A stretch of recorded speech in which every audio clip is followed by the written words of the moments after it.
שלום ובוקר טוב, גנרלים וגם דוב, עזבו אתכם מביטחון.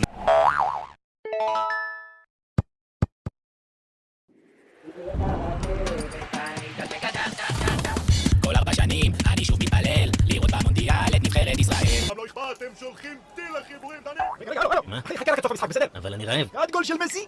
טוב. מה בועט? ואינני!